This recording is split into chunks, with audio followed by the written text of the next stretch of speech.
Hello, it's Rafael Gutierrez again, and today I'm going to talk about a couple different things. One of them is someone asked me why I started doing this channel. The other thing I'm going to tell you about is sport drinks. You have your own school, maybe even tell parents of your kid what you found out with this if you didn't know it already.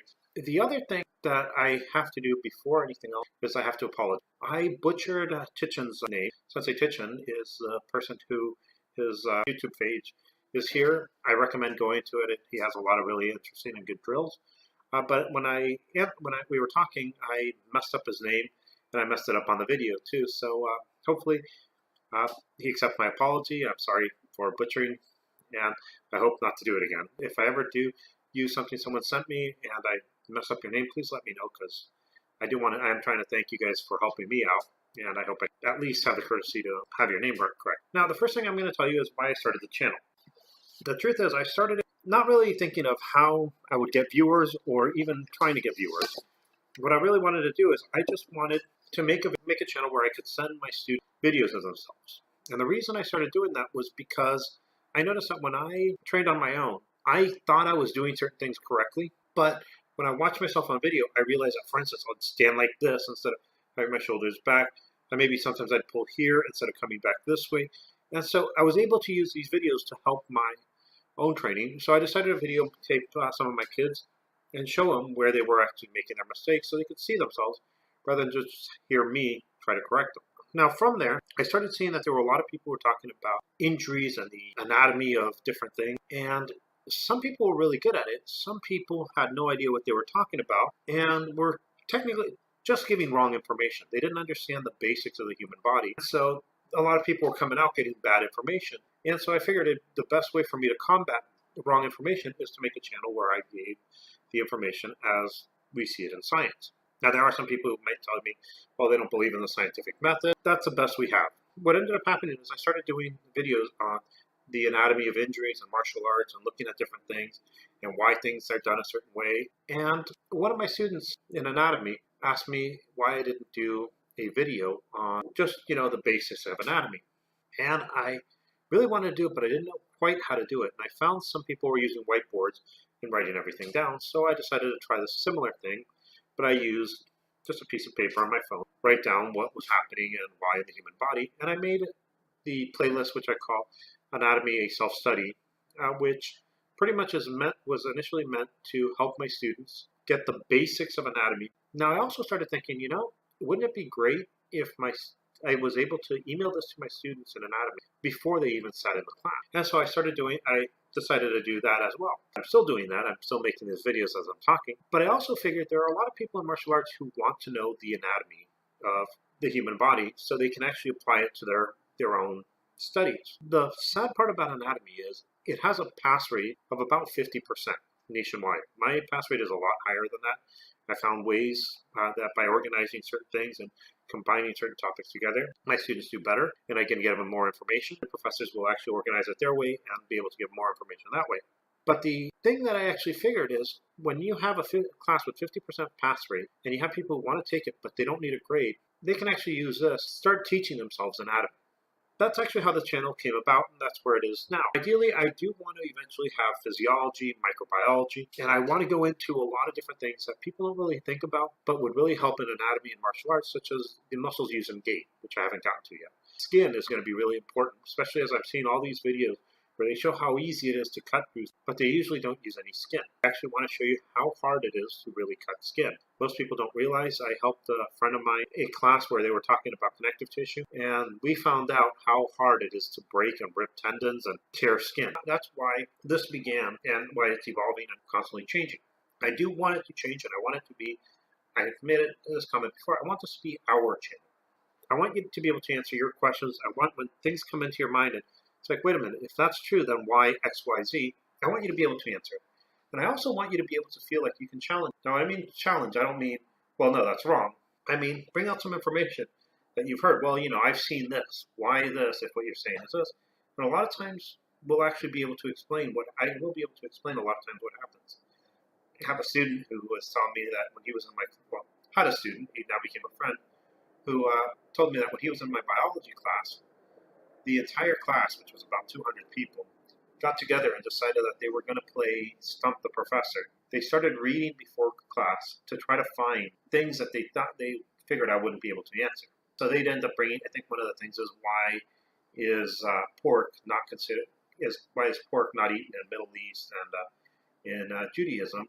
And I was able to answer that using a rational biological explanation, not just that the animal's unclean. I'm going to tell you about sport drinks, and I really hope that you will share this and let parents know, especially when you find out how harmful these things are. A lot of people actually think sport drinks are better for your kids than soda. The truth is, if you look at the ingredients and the concentration, sometimes a soda is actually less harmful than the sport drink. The thing that everyone's trying to tell you, oh, go away, is actually less harmful than what people are giving, thinking it's a good alternative.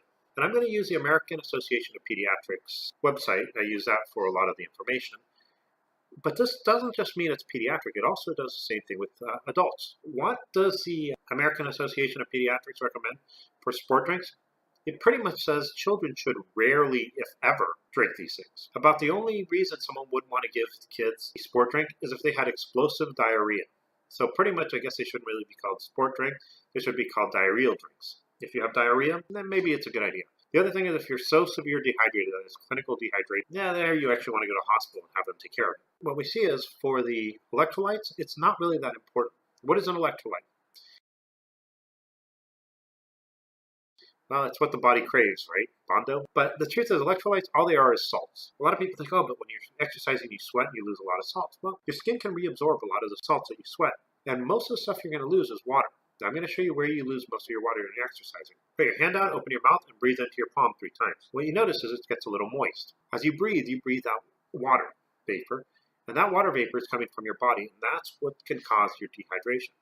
In essence, when you're exercising, what you really need is water, not the electrolytes or sugar that they tell you. It doesn't give you what your body craves. What it does is it gives you a lot of salts, which have been high levels of sodium and chloride have actually been linked to high blood pressure. People who, when they have high blood pressure, they get them to go on a low salt diet. So in essence, by giving sport drinks to kids, you can end up, and in adults, you can end up causing an increase in blood pressure. Not a good thing. The other thing that it has is a lot of sugar. Now, actually, I thought this was interesting. I was looking at the ingredients of one of the popular sport drinks and a can of soda, and I found that the can of soda ended up having less sugar than the sport drink. Amounts were the most popular size for sport drinks is 2.5 serving. So the calories that bottle tells you, you have to multiply that by 2.5. So you have a lot more sugar than you would really think about. Now, what does all this sugar do? Well, again, pediatricians have actually found a direct link between sport drinks and childhood obesity. And obesity is not what some people think, where it's like, oh, I just don't look the way I don't look the way I should because of Hollywood. No, when we're talking about obesity, we're talking about something that's a real health crisis. What I mean by that is this. Obesity is linked directly to type 2 diabetes. If you have a child who is obese, he has an increased risk of having type 2 diabetes. And having an increased risk of type 2 diabetes, the longer you have diabetes, the more likely you are to end up losing limbs. What I mean is, with diabetes, you actually end up getting bad circulation. As these children get older, they're going to end up losing toes, feet, legs, and they eventually die. Also, they can have an increased risk of infections. So by giving these sport drinks, you're pretty much leading the path to bad health for life. But it doesn't stop there. You would think that would be enough for people. When parents find this out, that, oh, wow, this is going to lead my child to have a bad health, bad quality of life, losing limbs, that would be enough for them to say, you know what, we really shouldn't be giving this to kids. But there's more. The American Association of Pediatrics has actually found is that it also leads to a lot of tooth decay. In children, you get tooth decay by drinking these sport drinks, which means the teeth that you have are going to end up having a lot of problems. You're going to have more cavities, you're going to have a lot of different things. And there's a link between oral health and cardiovascular health. You have bad oral health, you're actually going to have more cardiovascular problems in life.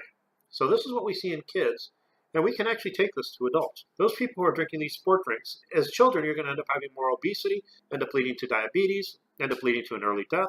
In adults, you're going to have the same thing. Why did people start giving their kids these sport drinks to begin? The answer is this. Not just before, you've heard me talk about Thomas Paine. Thomas Paine says this: if people hear something over and over again, they come to believe it. And once someone comes to believe something, you can show them all the facts, but they'll always go back to what they've heard over and over again.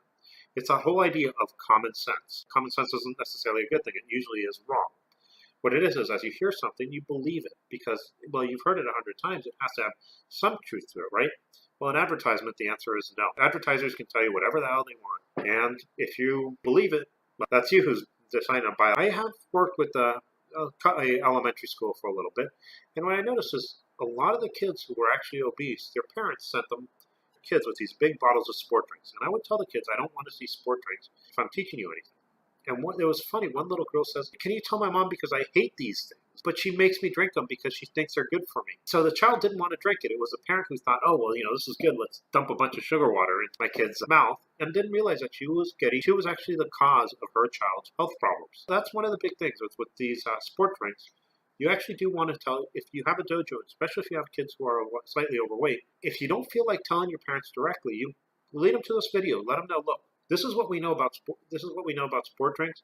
I would recommend not giving your child sport drinks if they're overweight. Actually, I would recommend not giving sport drinks, period, unless recommended by a pediatrician. And hopefully, your child, if they are slightly overweight, they will actually start losing that. I'm going to stop here. I'm going to tell you, always look at the label and never take never take direct medical advice unless it's through an organization like the American Pediatric Association. I would tell you to Google the articles. I'm going to try to put links on some of the places I'm actually quoting. I hope you enjoyed the video. Please also check out my other videos if you're interested in anatomy. There's a playlist for an anatomy class. Have a nice day.